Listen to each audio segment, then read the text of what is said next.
오늘도 주의자에 나오신 저와 여러분에게 하나님께서 주시는 은혜와 평안이 함께 하시기를 주님의 이름으로 축원합니다. 놀랍게도 오늘 청소년부 친구들이 5명이나 왔어요. 또 특별히 이 가온이는 김포에서부터 오는데 어떻게 왔는지, 또 그리고 전사님도 오시고 우리 사랑의 아름이도, 특별히 혜인이가 왔다는 것은 아마 다른 친구들은 이제 안 와도 될 것 같습니다.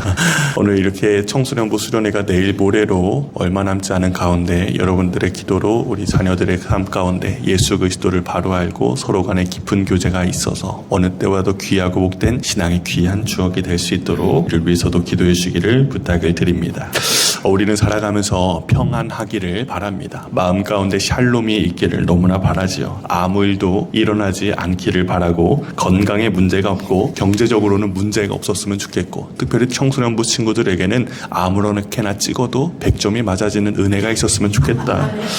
그런데 그런 내가 바라는 대로 일어났으면 좋겠다라는 생각들을 가지고 있지만, 우리는 환경이 좋아지면 평안할 것이라고 생각을 합니다. 건강에 문제가 없으면 평안하고, 경제적인 문제가 없으면 평안하고, 좋은 대학에 가면 평안할 것이라고 생각할 때가 있습니다. 그런데 우리의 현실은 그렇게 녹록하지 않다라는 것입니다. 그렇다면 이 성경에서 말하는 참된 평안이라는 것은 무엇일까? 우리의 삶 가운데 위험이 사라졌기 때문에 생기는 것이 아닙니다. 흔들리지 않은 하나님을 우리가 믿기 때문에 우리는 참된 평안을 누릴 수 있는 것입니다. 주님이 흔들리지 않으시는 분이기 때문에 우리의 삶은 평안할 수 있는 것입니다. 그런데 오늘 본문에서 이 하나님께서는 상처 입고 흩어진 이스라엘 백성을 향해서 이렇게 말씀하시죠. 내가 또 그들과 화평의 언약을 맺고. 하나님께서는 자기 백성에게, 특별히 하나님 나라의 백성임을 알고 있는 저와 여러분에게 화평의 언약을 맺겠다라고 오늘 분명히 말씀하고 있으십니다. 하나님께서는 우리의 삶 가운데 두려움을 제거하시고 담대함을 날마다 허락하여 주십니다. 본문 25절의 말씀, 25절을 함께 읽어봅니다. 시작. 내가 또 그들과 화평의 언약을 맺고 악한 짐승을 그 땅에서 그치게 하리니 그들이 빈들에 평안히 거하며 숲풀 가운데에서 자일지라. 아멘. 지금 함께 읽은 25절에 등장하는 장소가 어디입니까? 바로 이 들판과 숲풀. 이 들판과 숲풀에서 잠을 잔다라고 하는데, 이 장소들은 결코 안전한 장소가 아니다라는 것입니다. 오늘날은 그렇지 않은데 그때 당시만 하더라도 이 맹수와 이 위험이 숨어있는 장소가 바로 이 들판과 숲풀이었다라는 것입니다. 숲풀이 우거져 있는 곳에 산적들이나 자신의 생명을 위협할 이들도 있지 않겠습니까? 또 사냥하기 위해 무서운 짐승들이 숨어있을 장소이기도 합니다. 그런데 하나님께서는 그의 백성들이 빈 들에서도 평안히 거하고 숲풀 가운데서도 평안히 잠들게 하겠다라고 오늘 본문은 우리에게 말씀하고 있습니다. 이 말씀은 우리가 예수님만 잘 믿기만 하면은 전혀 이 세상의 위협이 사라진다라고 말씀하는 것이 아닙니다.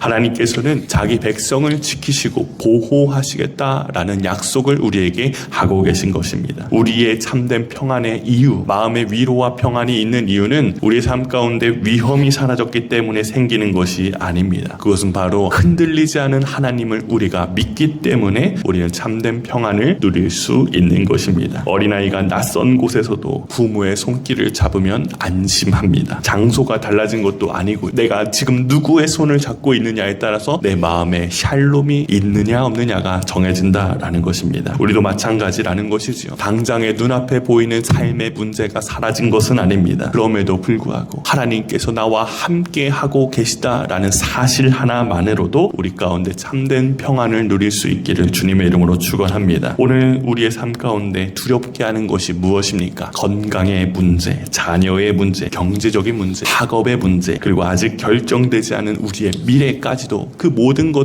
이 모든 것들이 우리의 삶을 걱정하게 만듭니다. 그런데 하나님께서는 우리에게 말씀하시는 것 한 가지가 있는데, 그것은 바로 두려워하지 말아라. 내가 너와 함께 하겠다라고 말씀하고 있습니다. 놀라운 것은 본문을 읽다 보니까 하나님께서는 때를 따라 우리에게 가장 좋은 것을 공급하여 주신다는 사실을 말씀하고 있습니다. 우리 본문 26절의 말씀, 26절을 함께 봅니다. 시작. 내가 그들에게 복을 내리고 내 산 사방에 복을 내리며 때를 따라 소낙비를 내리되 복된 소낙비를 내리리라. 아멘. 하나님께서는 그의 백성, 하나님의 백성이 백성임을 알고 있는 이들에게 때를 따라 복을 내리시겠다라고 말씀하고 있는 것입니다. 비가 너무 일찍 내려도 문제가 되고요. 너무 늦게 내려도 문제가 되어집니다. 그래서 주님께서는 때를 따라 이른 비와 늦은 비를 공급해 주시는 분입니다. 하나님께서 너무나 정확하시기 때문에 필요에 따라서 복을 내려주시는 것을 보게 되는데 하나님의 은혜도 마찬가지다라는 사실입니다. 놀랍게도 이 새벽에 기도하러 나오신 분들의 공통적인 것 한 가지를 뽑으라면 기도를 하면 즉각적으로 응답이 되기를 바란다라는 것입니다. 저도 그렇고 누구나 다 그렇지 않겠습니까? 우리는 지금 당장 응답받기를 원하고 지금 당장의 문제가 해결되기를 원하고요. 그런데 놀라운 것 한 가지를 여러분에게 말씀드리자면 그럴 일은 결코 일어나지 않습니다. 왜냐하면 하나님의 때에 하나님의 방법대로 역사하시기 때문입니다. 만약에 지금 즉각적으로 그러한 응답이 이루어졌다면 그것들은 주님의 때에 가장 좋을 때에 주님께서 주신 것이라고 믿습니다. 우리의 때와 하나님의 때가 다를 수가 있습니다. 우리는 늦었다고 생각하지만 하나님은 준비하고 계실 수도 있고요.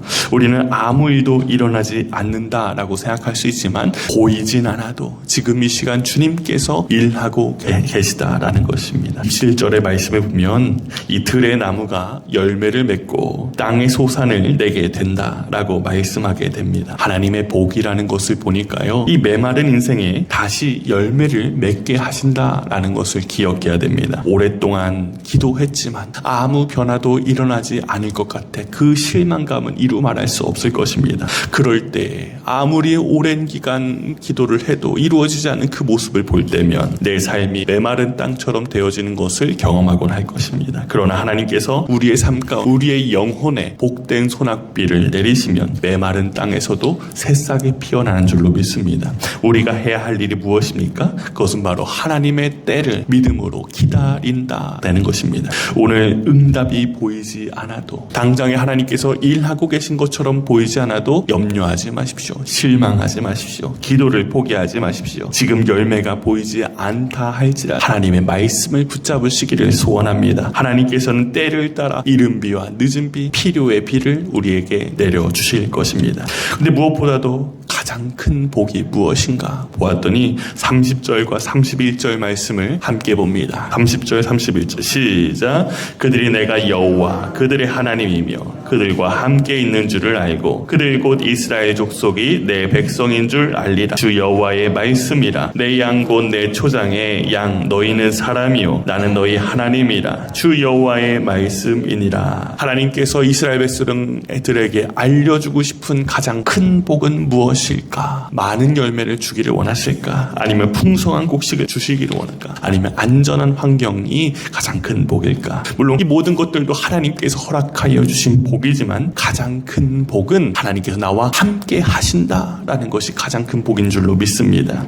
나는 너희의 하나님이고 너희는 내 양이다 라고 말씀하고 있으시지요. 가장 좋은 것은 주님께서 나와 함께 하시는 것이다. 이것이 가장 큰 복입니다. 양이라고 하는 동물은 가장 약한 동물입니다. 눈도 보이지 않고 한 치 앞도 내다볼 수 없어서 이 이리와 늑대들의 공격에 취약하고요.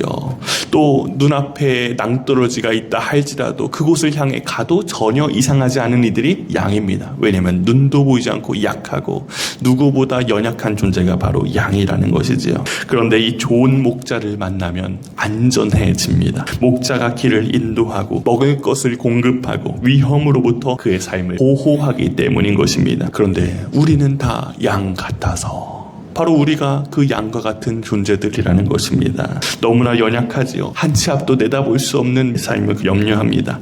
모든 문제를 해결할 수도 없습니다. 그러나 우리는 이 선한 목자 되신 예수님이 함께 하심을 알고 믿고 있습니다. 예수님께서 요한복음 10장에 말씀하시지요. 나는 선한 목자라. 이 선한 목자이신 주님께서 우리를 아시고 저를 아시고 우리를 인도하시며 우리를 위하여 생명까지 내어주셨습니다. 그 생명이 내어주신 현장이 어디입니까? 바로 십자가입니다. 십자가에서 자신의 피를 쏟으시며 피 흘림이 없은즉 사함이 없느니라. 예수 그리스도께서 나의 죄의 문제를 해결하기 위해 십자가에서 피 흘려주시고 부활하셨습니다. 우리 성도들에게 있어서 가장 중요한 고백이 무엇입니까? 하나님이 나와 함께 하신다. 주는 하나님, 나는 하나님의 것이다. 주님이 나의 목자이시다. 나는 하나님 나라의 백성임을 믿습니다. 라는 고백이 가장 큰 믿음의 고백인 줄로 믿습니다. 오늘 우리가 원하는 대로 모든 일이 잘 잘 풀리지 않을 수 있습니다. 여전히 우리 삶 가운데 건강의 문제와 경제적인 문제와 자녀들의 문제와 수많은 문제들이 있습니다. 그러나 하나님께서 함께 하신다면 다시 일어나실 수 있습니다. 가진 것이 부족해도 하나님이 함께 하시면 부족하지 않습니다. 길이 보이지 않아도 목자 대신 주님을 따라가면 길이 보이게 됩니다. 두려운 일이 있어도 하나님 손에 있으면 안전합니다. 오늘 하나님께서 우리에게 화평의 약속을 주십니다. 한 사람 한 사람에게 두려움을 거두시고 때를 따라 복된 소낙비를 내리시며 우리와 함께 하시겠다고 오늘 본문은 우리에게 약속하고 있습니다. 환경이 평안해야만 아무 문제가 없어야지만 참된 평안을 누릴 수 있는 것이 아닙니다. 하나님께서 함께 하심을 믿을 때 내 삶의 문제는 해결되지 않았다 할지라도 참된 평안이 시작되는 것입니다. 오늘 하루도 이렇게 고백하며 살아가시기를 축원합니다. 나는 주님의 양입니다. 주님은 나의 목자이십니다. 주님이 나와 함께 하십니다. 환경보다 하나님이 함께 하심을 붙드십시오. 목자 되시는 주님을 따라가십시오. 그럴 때 오늘의 삶이 가장 안전하고 평안한 삶이 되실 줄로 믿습니다. 오늘도 저문을 향하여 삶의 자리로 나아가실 때 선한 목자 되신 주님 앞에 우리의 삶을 온전히 맡겨드림으로 승리하는 믿음의 주인공 되시기를 주님의 이름으로 축원합니다.